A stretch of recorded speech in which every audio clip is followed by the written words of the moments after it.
Telugu హీరోల్లో contemporary స్టార్స్తో పోలిస్తే ఎన్టీఆర్ ఎందుకు ఇన్ఫ్లుయెన్షియలో ఎందుకు ఎఫెక్టివో ఎన్టీఆర్ సహజ సిద్ధంగా ఎంత గొప్ప మాటకారో చెప్పడానికి తిరుగులేని ఎగ్జాంపుల్ నేను చూపిస్తా ఇప్పుడు మీకు. NTR after 25 years NTR after 25 years will be 67. చూశారు కదా, ప్రముఖ ortho specialist doctor Guruva Reddy stage మీద 25 ఏళ్ల తర్వాత ఎన్టీఆర్ ఏమవుతారు అంటే 67 ఏళ్ళు వచ్చిన వాడు అవుతాడు అని ఎన్టీఆర్ చెప్తున్నారు. చూసారా, గురువారెడ్డి అడిగిన క్వశ్చన్ చాలా టాక్టికల్. ఏంటి రాజకీయాలు ఫ్యూచర్ మీద మీ ఒపీనియన్ అని తెలుసుకోవడానికి ఇండైరెక్ట్ గా చాలా పజిల్డ్ గా పోక్ చేశాడు ఆయన. ఆ పోకింగ్ కి అంతే కాన్ఫిడెంట్ గా అంతే విట్టిగా ఎన్టీఆర్ రెస్పాండ్ అయిన తీరు చూశారు కదా. అక్కడితో అయిపోలా, చుట్టూ ఉన్న జనమేమో సీఎం సీఎం సీఎం అని నినాదాలు చేస్తున్నారు.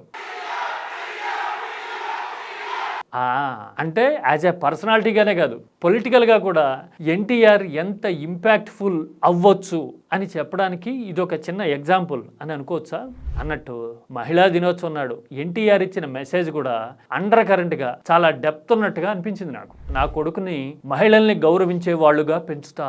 And I will make sure my 2 boys will grow up respecting women. చూశారు కదా, అంటే ఎవరి కొడుకుని మహిళల మీద గౌరవం లేనివాడిగా పెంచుతున్నారు అలా ఆలోచించవచ్చా, లేకపోతే ఆయన తన మనసులో ఉన్న మాటనే చెప్పారా? Any comments? సంస్కారవంతంగా మాట్లాడుకుందాం.